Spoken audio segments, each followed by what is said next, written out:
आप सभी लोगों का स्वागत है हमारे यूट्यूब चैनल आर.एस. 4 में, जहां पर मैं किताबों पर विश्लेषण देता हूं। आज की किताब डॉक्टर बाबा साहेब अम्बेडकर लेख और वक्तव्य पर है, जो कि 40वां खंड है। तो आज का वीडियो हमारा कार्य कुशल ना भी हो तो चलेगा, लेकिन लोग निष्ठावान होने चाहिए, इस विषय पर होगा। आज का सेशन स्टार्ट करते हैं। दिनांक 14 जनवरी 1946 के दिन सोलापुर में अथाह जनसागर के सामने डॉक्टर बाबा साहेब अम्बेडकर ने जोरदार भाषण दिया। 14 जनवरी 1946 के दिन सोलापुर में बाबा साहेब ने जोरदार भाषण दिया। अपने अस्पृश्य भाइयों बहनों को चुनाव के संदर्भ में 2 शब्द कहने की मुझे वैसे तो ज़रूरत नहीं, लेकिन कुछ लोगों के द्वारा आग्रह किए जाने से मुझे बोलना पड़ रहा है। अस्पृश्य भाइयों बहनों को चुनाव के संदर्भ में 2 शब्द कहने की तो मुझे ज़रूरत नहीं है, लेकिन कुछ लोगों के आग्रह करने की वजह से मैं 2 शब्द बोल रहा हूँ। अपने समाज पर मुझे पूरा विश्वास है। अस्पृश्य समाज पर बाबा साहेब को पूरा विश्वास है। पूरे अछूत समाज का शेड्यूल कास्ट फेडरेशन को समर्थन है, इस बारे में मुझे कोई शक नहीं। बाबा साहेब को कोई शक नहीं कि अछूत समाज शेड्यूल फेडरेशन के समर्थन में है। अस्पृश्य समाज किसी भी अन्य समाज की तुलना में ज़्यादा समझदार है। अस्पृश्य समाज सभी समाज की तुलना में ज़्यादा समझदार हुआ है।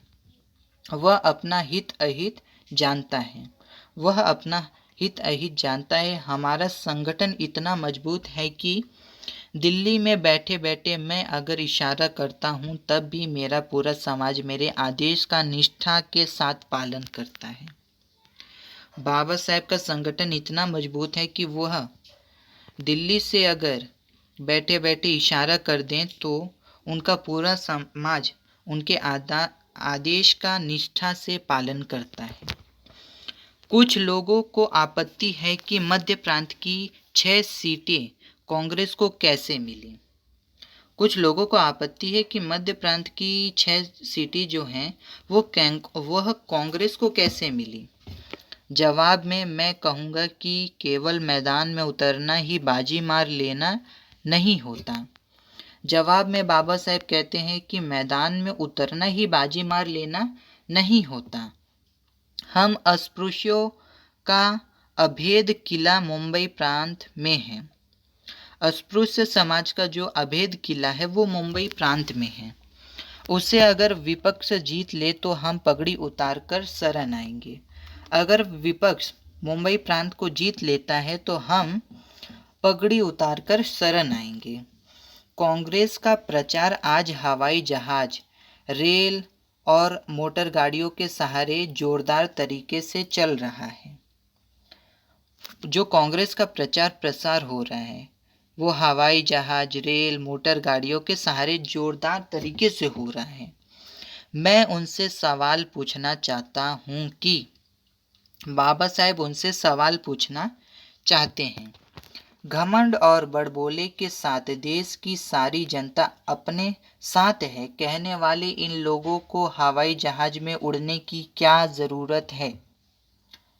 बाबा साहेब कहते हैं घमंड और बड़बोले के साथ देश की सारी जनता अगर उनके साथ है तो हवाई जहाज में उड़ने की क्या ज़रूरत है। यह लोग पूरे देश को क्यों मथ रहे हैं।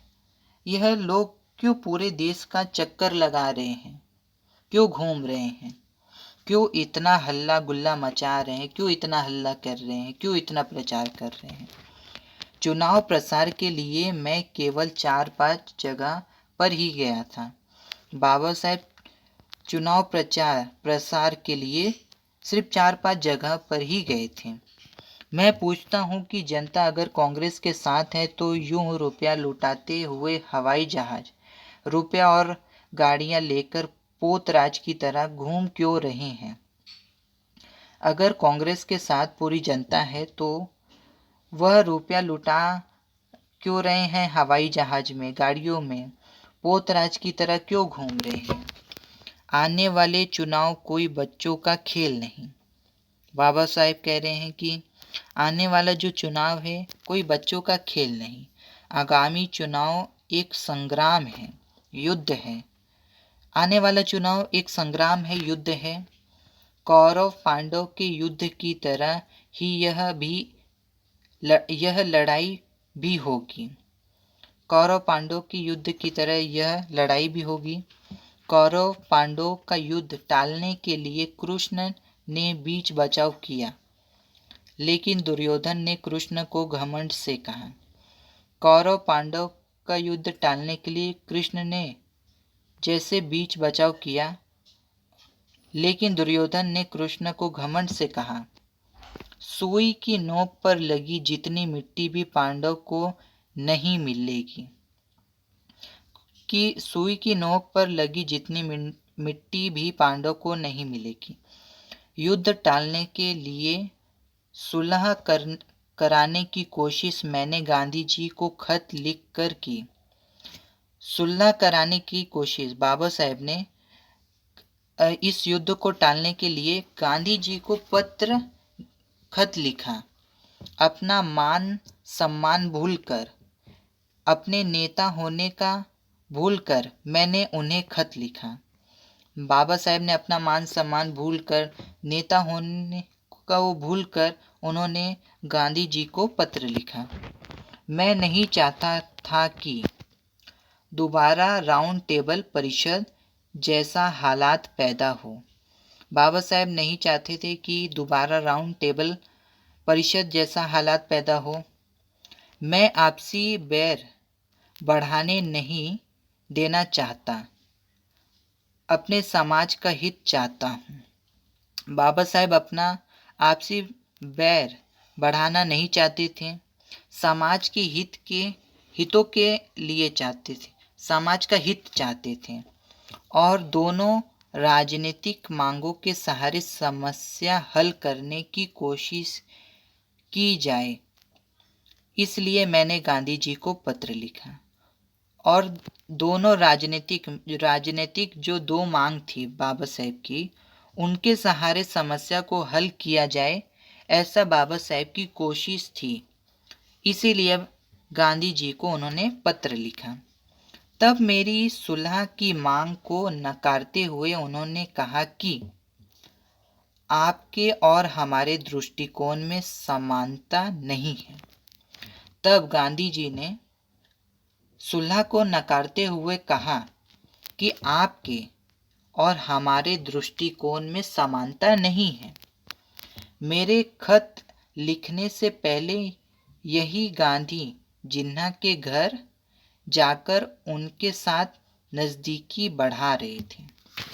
और मेरे खत लिखने से पहले गांधी जी जिन्ना के घर जाकर नज़दीकियां बढ़ा रहे थे। मैंने सोचा कि अगर गांधी जिन्ना से मिलते हैं तो मुझसे भी मिलेंगे।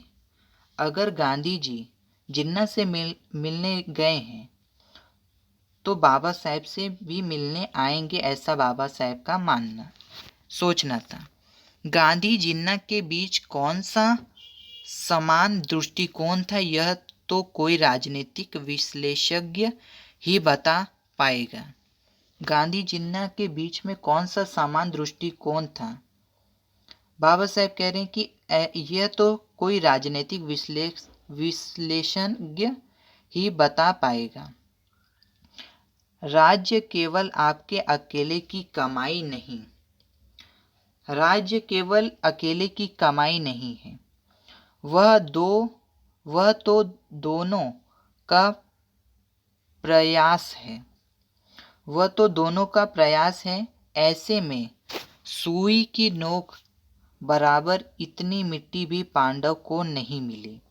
कहने वाले दुर्योधन की तरह गांधी भी मुझसे मिलने के लिए तैयार नहीं हुए। सुई की नोक बराबर की इतनी मिट्टी भी पांडव को नहीं मिलेगी। कहने वाले दुर्योधन की तरह गांधी भी मुझे मिलने के लिए तैयार नहीं हुए। गांधी जी भी बाबा साहेब से मिलने के लिए तैयार नहीं हुए। समझौते की बातचीत खत्म होने के बाद कृष्ण ने दुर्योधन से कहा था कि आप अपना पक्ष संभालिए। समझौते की बातचीत खत्म होने के बाद कृष्ण ने दुर्योधन से कहा था कि आप अपना पक्ष संभालिए। गांधी जब दुर्योधन की भूमिका स्वीकारते हैं तो अस्पृश्य समाज को भी अपना शौर्य पौरुषत्व दिखाते हुए इस युद्ध में शेड्यूल कास्ट फेडरेशन के उम्मीदवारों को जिताकर गांधी और कांग्रेस को डंके की चोट पर बता देना चाहिए कि आप अपना पक्ष संभालिए, हम अपना पक्ष संभाल लेंगे। तो गांधी जब दुर्योधन की भूमिका स्वीकारते हैं, अगर गांधी जी दुर्योधन की भूमिका स्वीकारते हैं तो अस्पृश्य समाज को भी शौर्य पुरुषोत्तम दिखाते हुए युद्ध में शेड्यूल कास्ट फेडरेशन के उम्मीदवारों को जिताएं और गांधी और कांग्रेस को डंकी की चोट पर बता दें कि आप अपना पक्ष संभालिए, हम अपना पक्ष संभालेंगे। भावी संविधान तय करते समय अछूतों का पक्ष हम ही मजबूती के साथ रखेंगे। भावी संविधान तय करते समय अछूतों का पक्ष हम ही मजबूती के साथ रखेंगे। इस बार के इलेक्शन सीधे साधे नहीं। इस बार के जो इलेक्शन है वो सीधे साधे नहीं। शिक्षकों का वेतन, खेती पर लगान कम करना, बूंदी के लड्डू का खाना पाने का साधन नहीं है इलेक्शन। शिक्षकों का वेतन कम करना, खेती पर लगान कम करना, बूंदी के लड्डू खान पान का साधन नहीं है इलेक्शन। अंग्रेजों के चले जाने के बाद सत्ता किसके हाथ में रहेगी, यह भावी संविधान में इस इलेक्शन के जरिए तय करना है। जब अंग्रेज चले जाएंगे तो सत्ता किसके हाथ में रहेगी, यह भावी संविधान में इस इलेक्शन के जरिए तय करना होगा। चुनाव के मौके का फायदा उठाते हुए कई खोखले घोषणा पत्र जाहिर हुए हैं, लेकिन उनमें कोई दम नहीं। चुनाव के मौके का फायदा उठाते हुए बहुत सारे घोषणा पत्र जाहिर हुए हैं, लेकिन उसमें कुछ दम नहीं। घोषणा पत्र में कई बातों पर बात में अमल नहीं किया गया तो हम अस्पृश्य उनका क्या कर सकते हैं। और जो घोषणा पत्र में कई बातें हैं, अगर बाद में उन बातों पर अमल नहीं किया गया तो अस्पृश्य समाज क्या कर सकता है, बाबा साहेब का ऐसा प्रश्न है। हम अपना रोना लेकर किसके पास जाएंगे, यह लड़ाई सत्ता की है। बाबा साहेब का दूसरा प्रश्न यह है कि हम अपना रोना लेकर किसके पास जाएंगे, इसीलिए यह लड़ाई सत्ता की है। रोटी के लिए किसी का मुंह ताकने की नौबत हमारे समाज पर ना आए। पेट पालने की समस्या हल हो, सम्मान के साथ हम जी सके, इसके लिए सत्ता की ज़रूरत होती है। वही पाने के लिए हमारी यह लड़ाई है। रोटी के लिए किसी का मुंह ताकने की नौबत अस्पृश्य समाज पर ना आए। पेट पालने की समस्या हल हो, सम्मान के साथ अस्पृश्य समाज जी सके, इसके लिए सत्ता की ज़रूरत होती है। इसीलिए सत्ता की ज़रूरत होती है। वही पाने के लिए बाबा साहेब की लड़ाई है, वही पाने के लिए हमारी यह लड़ाई है। तो इस विषय को अगर हमने जिस तरह पढ़ा और जिस तरह आपने समझा, तो सभी समाज के लोगों को समझना चाहिए और इतिहास को पढ़ना चाहिए।